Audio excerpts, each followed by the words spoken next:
nobody's gonna take this. Thank you.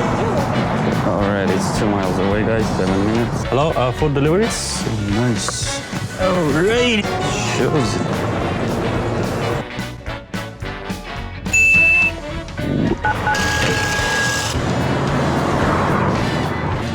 Okay, I'll see you next week. See you next.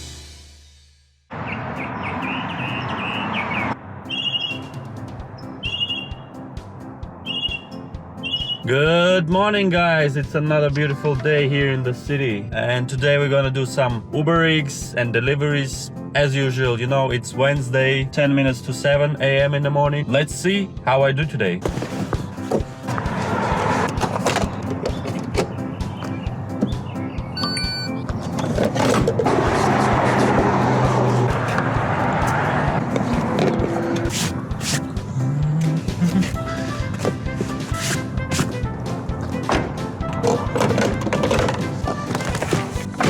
Hey guys, I just got this $37 order, it's a reservation, and I'm going to the airport from Glendale. Gonna take a long time because it's really busy area. You know, the airport is the busiest area in the world, maybe in LAX. So yeah, I'll be there in maybe hour and a half, hour, 10 minutes. You know, it's busy hours in the morning. I'll be back in like a second for you.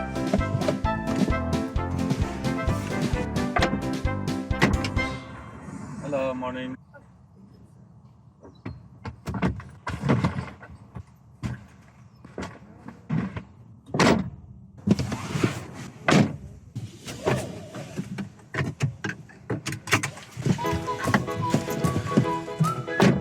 The airport, right? Yes.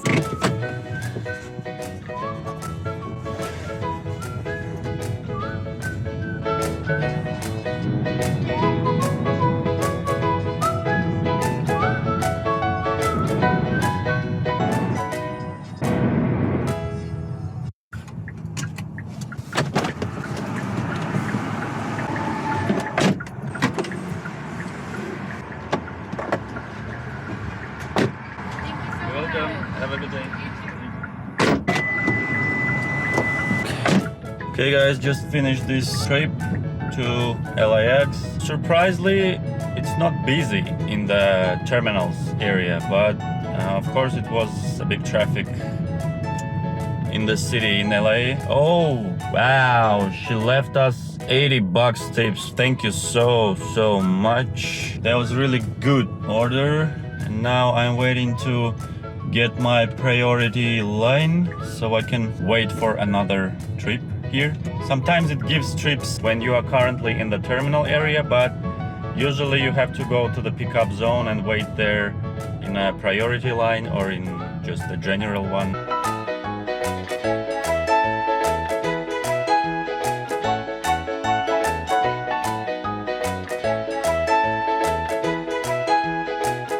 Yeah, as you see, it's not that busy as usually these lanes are all full of cars, guys. So right now it's really good, but I don't understand why, because it's morning. Why it is not so busy? That's interesting. It's Wednesday morning. Okay guys, I just got a notification from Uber that we are in a priority line. So we need to go to the pickup zone. It is a mile away from the airport, but at first we need to get out from the terminal area. Almost did it. I'm currently in the waiting zone, so we are at this line, 31 to 35. Let me show you some views of here. This is how it looks like.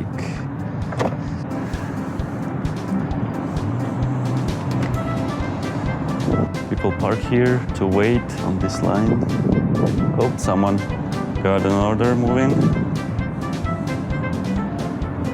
Yeah, usually the waiting time, it's not so long. 31 to 35, it's really long time to wait. But, you know, I don't want to go just without anyone from here to the city because it's not worth it. It's better just wait and maybe I will get some good order. I don't know, maybe far one. We'll see. The LAX waiting zone is always full. If you click on the map, it always says like Uber X waiting lot is full. So any time of the day, if you click in that, it shows that it's full because everyone comes here to get a high pay order. But you know, I don't know. I don't understand that. People are just, oh, I think I got an order. Right? Wow. I get the matched order. $19, 40 minutes. Let's go pick up.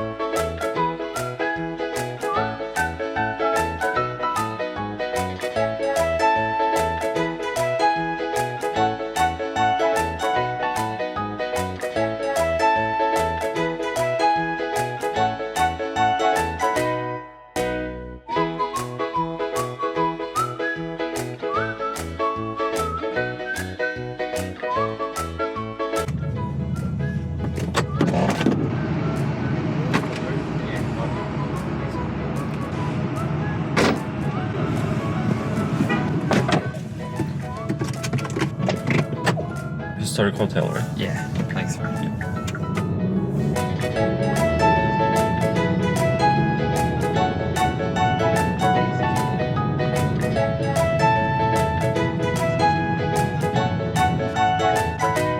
There you go.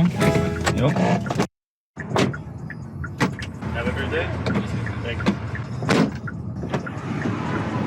I just dropped off Chris at the hotel. Now I'm in the middle of West Hollywood somewhere.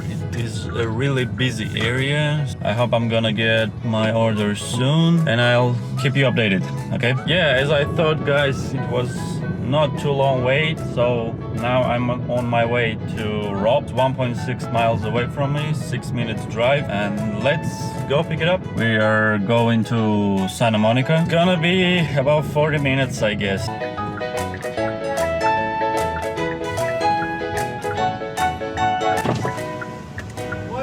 Okay. 1 minute, usually not 1 minute, you know. Okay, guys, 5 minutes waiting. Told you. Sorry about that. No problem. You can readjust everything or whatever That's you guys okay. need to do. Yeah, no problem. I've been battling cancer for 4 years and it was a late morning. Oh, got it. But I appreciate and thank you very much for No problem. waiting. How are you? Good, how are you doing? I'm good. I'm really good. It's just a lot of life adjustments on just living life, you know? Yeah. It's all good. We're going I'm to a health happy. center, right? Going to John's Health Center, right? What was that? Santa Monica John's Health Center. Yeah. Okay. It's actually not St. John's Health, but it's right across the street. Okay, no problem. It's both. My primary is at UCLA across the street, Uh-huh. and all my cancer doctors are at St. John's, Providence. Gotcha. But my appointment's with my primary today. Hey Siri, call Jeff. About 40 minutes. 12:40 or 40 minutes. 40 minutes Yeah. here in the 405. Once you pass the getting close and past the 405, it's like clean sailing, like there's no cars. Yeah, it's gonna end soon. You know, Yeah. all my treatments, every single one of them. Uh-huh. None of the medicines have ever had hair loss. Okay. I was lucky, like really Yeah. lucky. And this past August, they had to put me on a new chemo and treatment medicines. Does it help? From August to December. I had 18 of them, Does it help? once a week. However, the medicine that they gave me, the new one, mixed in with the other two, had a big side effect of losing hair, which had a more 70-85% chance of that happening. And of course it did. Out of 4 years of not having that issue, I lost, it was like, by December I was like, son of a bitch. And I just gave up the ghost and I said, you know, Yeah. I don't have to worry about a haircut. I don't have At least, yeah. I don't have to worry too much about washing it. Yeah. You know, pretty easy, boom.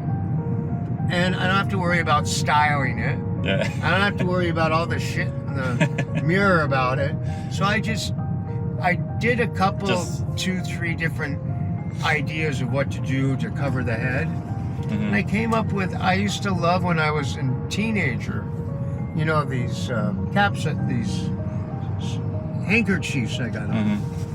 So I bought a bunch of them, and that's what I do. And I don't have to worry about crap with my hair. Good way. It was a big positive way, actually. Yeah. I mean, in light of circumstances. Always find some positive things, right? You have to. Yeah. I don't know. I mean, I'm battling cancer now. That was a 98% out of all the cancers of the world. Every single one of them. Mine is in the top 5 of curable. 98% curable rate. My cancer. Okay. Out of every cancer in the world. The first year that this was 2022, because today's 2000, so it's been about 3.5 years I'm battling. 2022, in January, February, is when we caught it all. I was in treatment by May, June of that year. However, they screwed the whole damn thing up. There are only 2 roads of curability of this cancer. One is surgery and low-dose radiation. The other one is high-dose chemo and radiation for 7 weeks, Monday through Friday, Saturday, Sunday off, and then done. These SOBs. So, just to kind of preface a little bit, my insurance, my Blue Shield insurance, in January of 2022, something was going on and I didn't realize. And the first week of, when I found out it was near the end of January, actually was the first week of February, because Jeff, that I'm supposed to see right now, I booked an appointment because around the Christmas, Hanukkah, just after that, the first week of January, I had this lump, swollen lymph node in the left side of my neck. Well, you think it's a cold or this or, a flu or whatever. It didn't hurt or no pain. It was just like, oh, what the hell? Well, that went on for about 2 weeks, and it was getting larger. And I said to myself, something's not right with this. So I booked an appointment with Jeff to go check it out.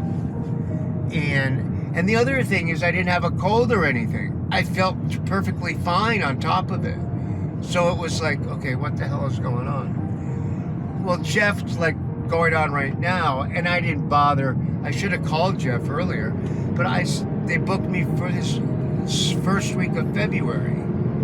They couldn't get me in, or they were, booked like they were like now. So I was like, okay, fine, it can't be that bad, Yep. So when I got to see him, and I saw him like on a Wednesday, I think it was the 3rd of February, maybe the 4th of February. And when he saw it and did all this shit, he looked at me like ashen gray. He went, dude, you gotta get in right now. You need imaging, you need CRTs, you need this, you need that. He said, I don't know. I goes, I'm hoping, but it looks like you have cancer. And I'm like, what the? So we did all the stuff, and sure enough. But in the meantime, he said, you gotta I said, Jeff, what am I gonna do? There's something going on with my insurance all of a sudden. He goes, you get on the phone because you need that done. So I got on the phone. This was a Wednesday. That was the year that the government extended the open enrollment to the end of January, and then they did it again extension for the first week of February. So the cutoff was the 7th, I believe it was, or something like that. And so I said, okay. And I was working full time. I was running a department and everything else. And I just kept going, working. And I said, you know what? I'll call on Saturday and just be done with it. Work the next 2 days, get it done, and then just do that. Well, Saturday, when I went to call, there's no one open. I'm like, what the hell is going on here? No one's open. And then I was regulated to say, well, now there's nothing I can do until Monday. You know what I mean? So, Monday, I must have talked to 5 supervisors. I think even one above the supervisor. no one would do a freaking thing. No one would bypass it under all the circumstances, which I explained to them what happened. Everything, no one would budge. No one, we can't do that, sir. We're locked. I said, I put the phone on you. You stupid. I'm in business. I know what the hell's going on. There is somebody there that can push something through if they really wanted to. Especially when you're talking a day after all the crap that was going on. Because that was still the middle of COVID, I think, wasn't it? Or at least a year within it. Yep. Something like that, right? Anyways, no one would do a freaking thing for me. And typically you could find someone that says, you know what? Let me get this cleared, I'll put it through now. Do you know what I'm saying? I went for 5 hours on that Monday and no one would help me. And believe me, I didn't talk to someone that just answered the phone. And the person got on the phone and said, I honestly really just need to be completely directed to a supervisor right now. Which they did, the people. So when I got done with Monday, I said, I'm fucked.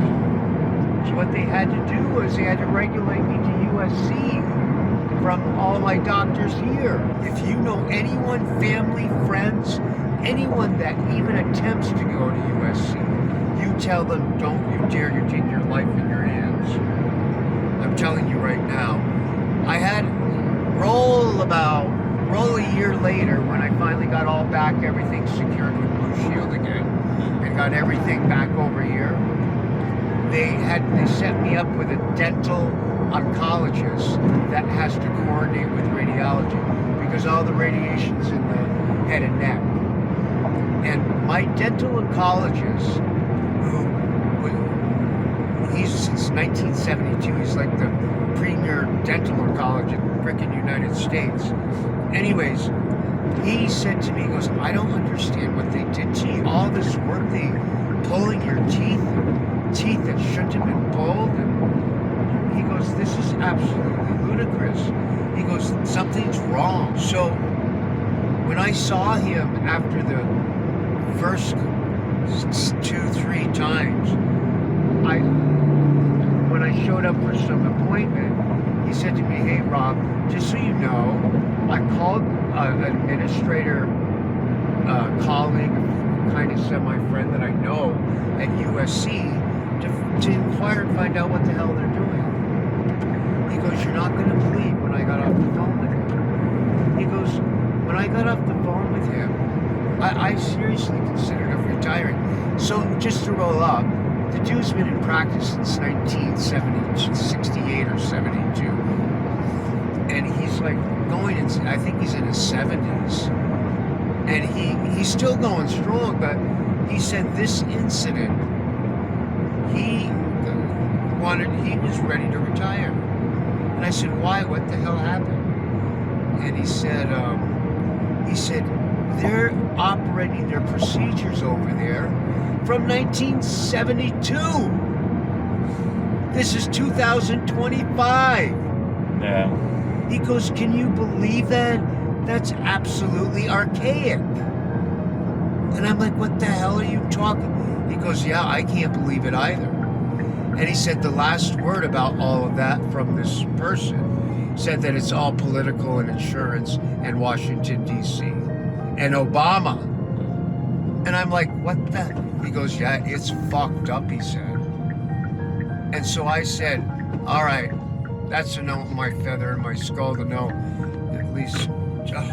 But I got fucked up over it. Whatever. You know what? I'm not that type of person that when you see all that kind of shit, I'm not the type of person that's involved in it to go, you know what? Get the lawyers out.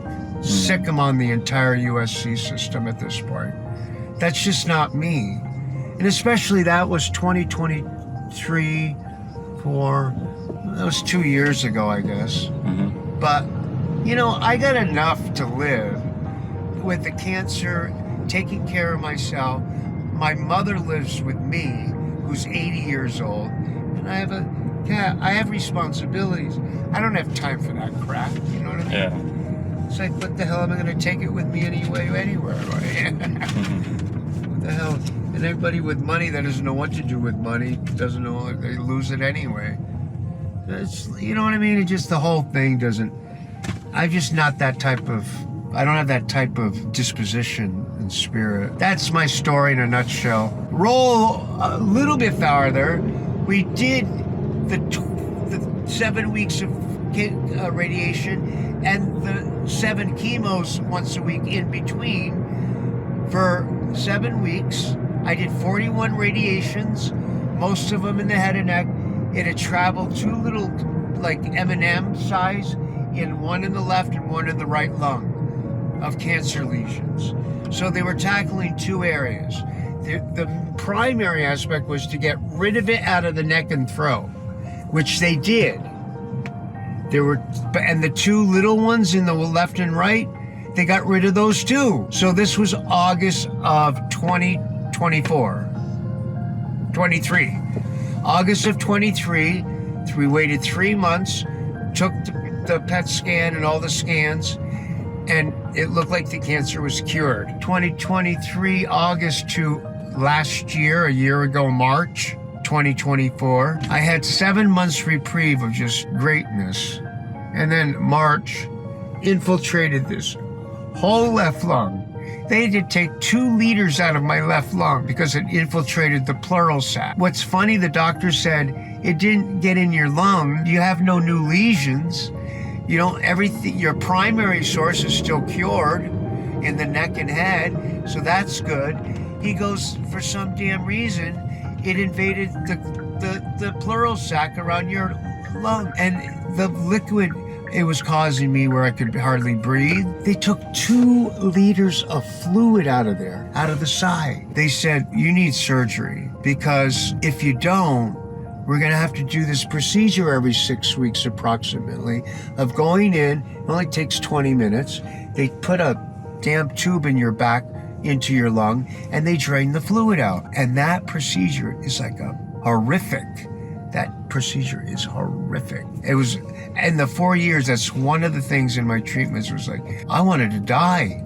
I was like, guys, I'm not going through this every 6 weeks, so somebody better do something. So we got into surgery, and I had a UCLA surgeon, top of the line, you know, one of those top 5-star surgeon specialty.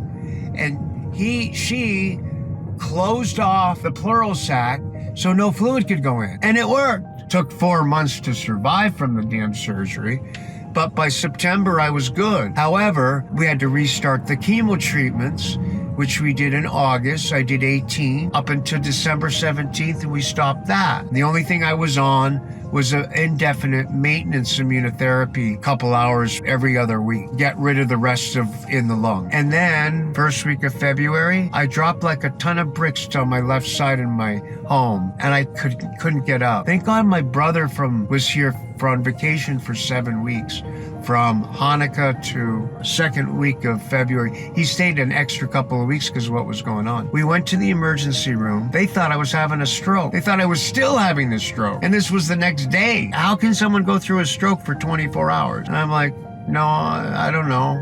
Whatever. I'm here. Well, that's when we found 2 new tumors in the brain, on the top of my head and the back of my head. And that's what was causing the loss of mobility in my left side, because the brain fluid and the tumor pressing on that side that caused you can even, just to make it easy, take a right into the hospital. This way you don't have to worry about traffic, and I can finish my last minute story. So then they took care of that. They figured out my arteries are clean, my heart is clean, my veins are clean, there were no blood clots, the main carotid arteries are good in the left and right neck. Everything's clean on that. I'm good. That's one good thing. I have a good heart and I have good veins. Then all they could do is put me on steroids. That's all they can do to get that fluid out of there, to get my mobility back until they can figure out what's next with the treatment. You can go up all the way around down to the left and I'll get out. And so then we got that all straightened out. But I've been on steroids for 7 weeks. It's a bloody mess. I have moods like this. I have energy that's up like and get this, the last 2-3 weeks, I haven't had any sleep. I get 2-3 hours average sleep. I finally got, you're not gonna believe what I got today. You can go in front of that black car and I'll get out. I finally, last night, I got 8 hours of sleep today. That's why I was just like, I don't care when I get there, I feel good. And I got, in the past 3 weeks, I got my first about 7.5 hours of sleep. Can you believe it? Yeah. I can, but it's like, finally there was a break. You know what I mean? I was going mad. I thought it was gonna be like, this is it. This is incurable. They're not gonna be able to do anything anymore. It's just advancing, you know what I mean? I maybe have 3 months left, hopefully 6. Okay, we're good. Someone behind you? Did you want He gone. Yeah. Okay, cool. I appreciate. Thank sorry, you so all much. that No worries. chatter. That's a good one. Okay. Good tip, dude. Thank you. You're welcome. Have a good day. You too. Okay. Have a safe day. Thank you. Bye bye. Have everything. Yeah. Thanks. Yeah. Oh my god, guys. You heard that story. It's really sad, you know. Take care of you and take care of your friends.